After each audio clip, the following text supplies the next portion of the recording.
Hello, welcome to the Fair Faithful Podcast. Anthony Ibarra here. And glad to have you on the podcast. Thank you for listening. I hope it's a blessing to you. I hope you subscribe. Go give me a review, 5 stars, and write a review on iTunes. I'd appreciate it. Well, we've been talking about the book of Ruth. A very, very interesting book, a book of redemption, a book of romance, a story about a family of 4 that move to the country of Moab out of Bethlehem, Judah, because there was famine in the land. And they had 2 children, and just by their names, I just had to say that they were sickly children. One was named Mahlon. His name means sickly. Chilion, his name means wasted away. So they were very ill children. And no doubt this family moves to the country of Moab. Elimelech, his name is God is my king. And Naomi, pleasantly. And she's still pleasant during the hard times, the move, and all these things with their family, these trials, these testings. But she's going to go through more trials and testings, and tragedy happens. Elimelech dies in the country of Moab. And she stays there for about 10 years, and her sons married 2 daughters-in-laws of hers. One is Ruth, which her name means friendly, and Opar, which her name means behind. So these 2 young ladies are married to Mahlon and Chilion. Ruth is married to Mahlon. And now her sons die. And all of a sudden she heard that there's bread back in the Bethlehem, Judah. So she starts making her journey back. And as she's going back, she realizes, her daughter-in-laws are going with her. She stops. She understands the tragedy. She understands what she needs to do. And she tells them, hey, stay here. Go find a husband. Live your life. The Lord had dealt bitterly with me. And it's at that point in chapter 1 where Ruth makes a commitment to Naomi, say, where thou goest, I will go. Where thou lodgest, I will lodge. Thy people shall be my people, thy God, my God. And she makes an oath with her and said, if we part besides of death, the Lord deal with me accordingly. That's Anthony paraphrase 101. But that's what's going on here. And there's a lesson to be learned here. And the lesson is, life is hard and unfair. Life is hard and it's not always fair. People expect life to be a bed of roses, but they forget about the thorns. But successful people accept life as it is and its difficulties and challenges. I mean, Ruth, this is a difficult time. And she sees her mother-in-law, she was in a life of trouble.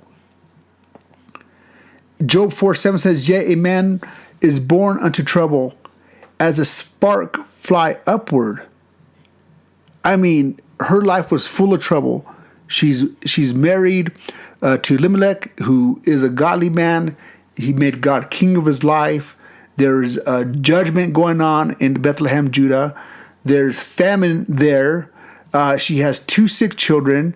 She moves to the country of Moab to have the nutrition from the country there. And now her husband dies.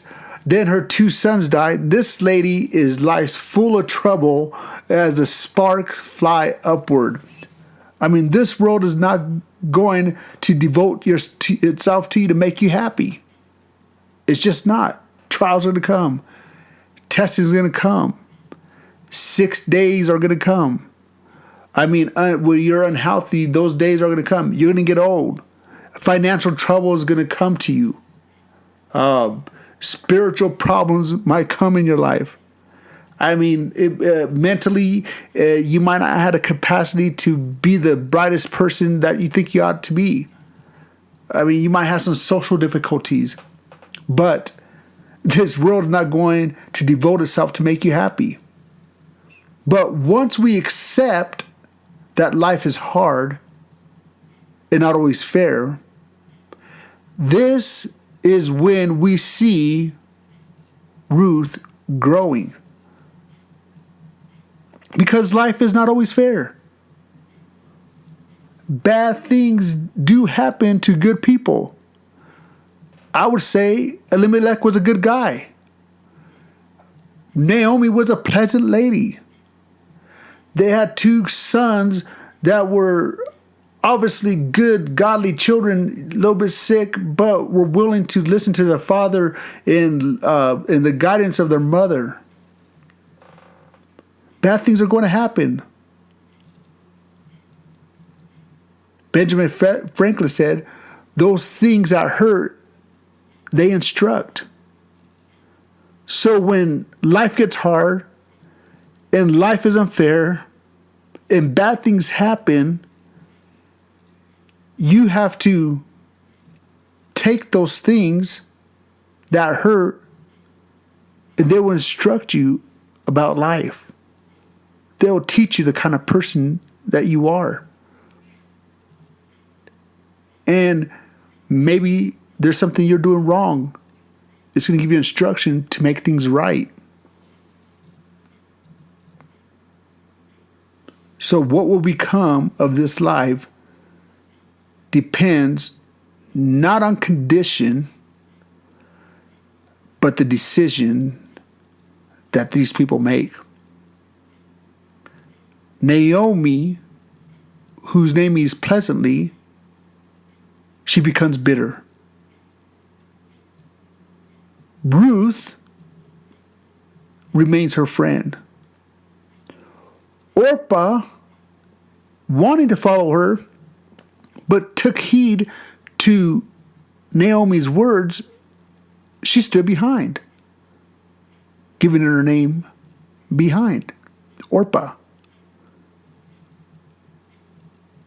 I mean, bad things happen to good people. There's that AA saying, which I went through AA, not because I was alcoholic or drug addict. It was court appointed as a young man in a lot of mischief, a lot of trouble.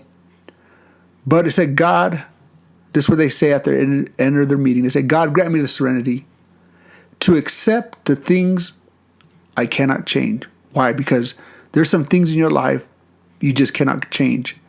Naomi could not change that Elimelech died. Naomi could not change that Mahlon died. Naomi could not change that Chilion died. She could not change that there was famine in the land. That was just bigger than her. Because there's some things in your life you just have to accept them because they're not going to change. So what they say is, Lord, grant me the serenity to accept the things I cannot change. The courage to change the things I can. So there's some things in your life that you can change, and attitude is one of them. No matter what you're going through, you could change and choose the attitude you want to have during those hard times, during those unfair times. God, grant me the serenity to accept the things I cannot change, the courage to change the things I can, and the wisdom to know the difference. You need that wisdom to say, you know what? Is this something I just have to accept, or is this something that I could change? I mean, courage is a decision. Courage is saying yes to life every day. Just don't quit, give up on life and say, you know what? I'm not going to work hard anymore. I'm not going to have goals anymore. I'm not going to be friendly to people anymore. I'm going to be bitter. I lost my husband. I lost my sons, my daughter-in-laws. I have no counsel to give them, no wisdom to give them. I'm just going to go back home and live as a poor woman and probably glean from the fields and just give myself some nourishment until the day I die. I mean, that's what Naomi was about to do. But you have to have courage. And courage is a decision. And Ruth, no matter what Naomi was going through, she had the courage to say, you know what? I'm going to be your friend. I'm here and I'm committed to you till pretty much death do us part. Life is always hard. And it's not always fair. But it doesn't mean it can't be rewarding. It doesn't mean it can't be enjoyable.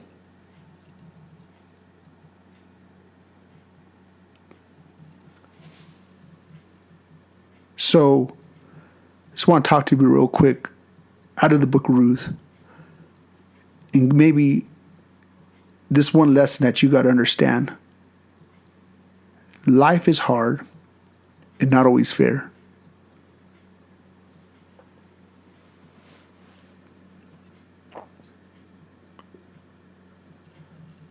I mean,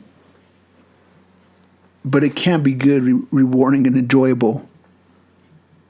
I mean, you got to accept the trouble. When trouble comes, you need to hold your head high.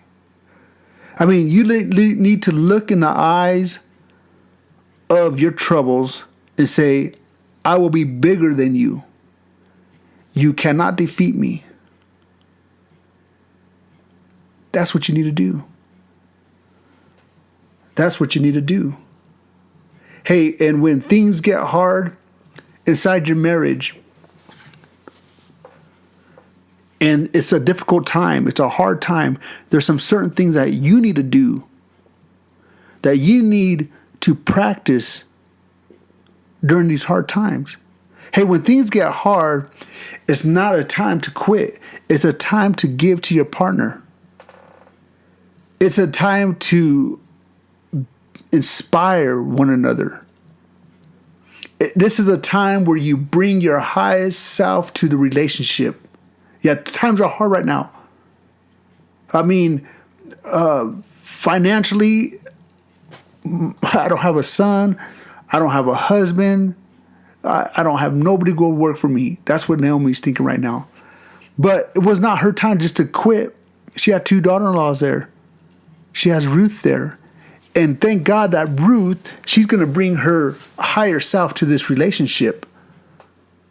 So when hard times come and those unfair things happen in your life, you need to bring your highest self to relationship. So work on yourself.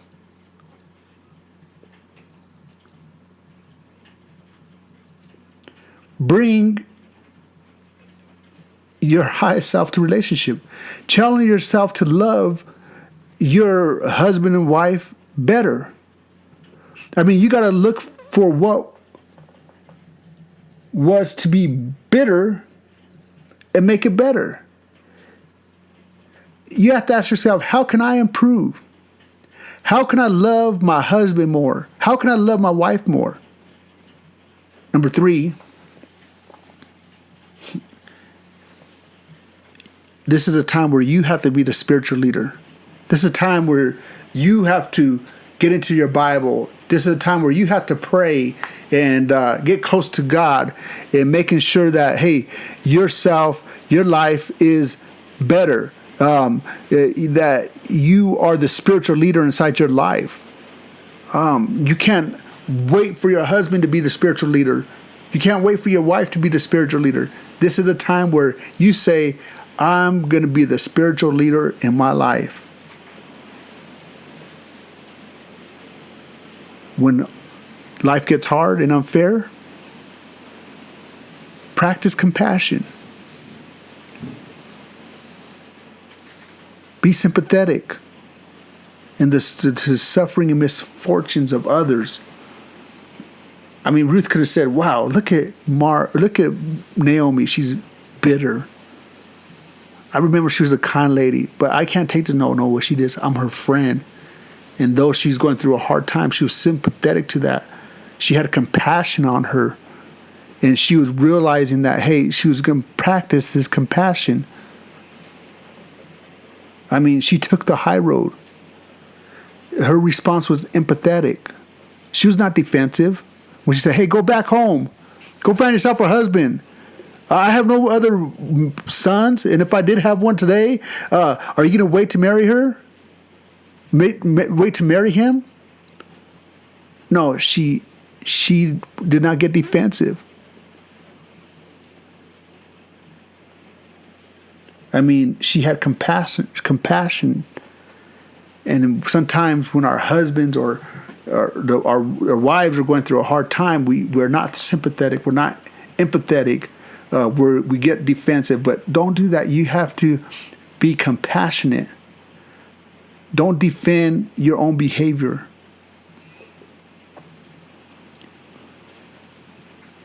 When they get upset, you just have to try to understand what's going on inside of their heart. I mean, it might be the way they grew up. Maybe they feel insecure. Well, you don't know how they grew up, or maybe you do, and you're just not putting that inside of your thinking and say, oh, this is why this is going on, but this is a time where I got to bring security to my marriage. Do is focus on yourself. When hard times come, life is hard. Life is hard and unfair. But this is the time where you give to your partner. You bring your highest self to the relationship. You challenge yourself to love your partner better. You be the spiritual leader. I mean, Ruth said, my God, thy God, my God. You practice compassion and you focus on yourself. You got to be very aware what's going on in your life and make things better. And once you realize that life is going to be hard and unfair, this is where you begin to grow. Because when people get married and they had all this vision of what their life was going to be like, in the knight coming on his white horse in the castle, in the end, they live happily ever after. But when all that comes crashing down on you, those people fall apart. But the person in the marriage that realizes, hey, that life's hard and unfair, these are the people that continue to grow and make things better. Thank you for listening to the Forever Faithful podcast. I hope this helps you. And don't go away mad. Just go away